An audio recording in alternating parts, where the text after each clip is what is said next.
दोस्तों वो कौन सी चीज़ है जो सबको दुनिया में सिर्फ एक ही मिलती है मगर इससे काम ज़्यादा दूसरे लोग लेते हैं। जवाब है दोस्तों आपका नाम। फूला फूला इसका पेट और रहे बिस्तर पर लेट।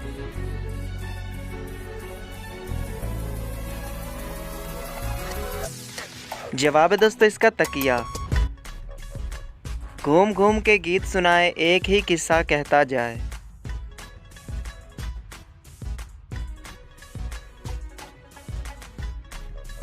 जवाब है दोस्तों मच्छर। मट्टी से निकली एक गोरी सर पे लिए पत्तों की बोरी।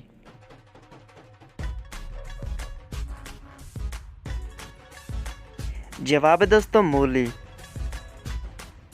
दोस्तों वो कौन सा जानदार है जिससे अपनी मौत का पता होता है।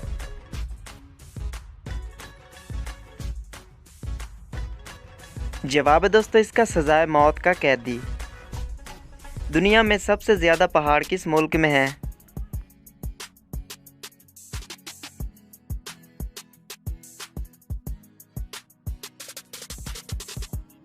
जवाब है इसका दोस्तों स्विट्ज़रलैंड में। दोस्तों क्या आप जानते हैं कि दुनिया का सबसे बड़ा जंगल का नाम क्या है।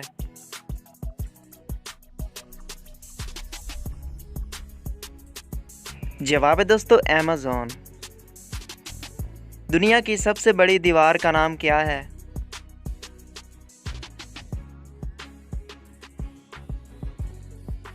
तो दोस्तों इस आखिरी पहेली का जवाब है दीवार चीन। तो दोस्तों कैसी लगी आज की वीडियो और कितने सवालों के जवाब आपने दिए कमेंट बॉक्स में ज़रूर बताइएगा और चैनल को सब्सक्राइब करके बेल आइकन भी प्रेस कर लीजिए। मिलते हैं अगली वीडियो में, तब तक के लिए अपना ख्याल रखिएगा। अल्लाह हाफिज़।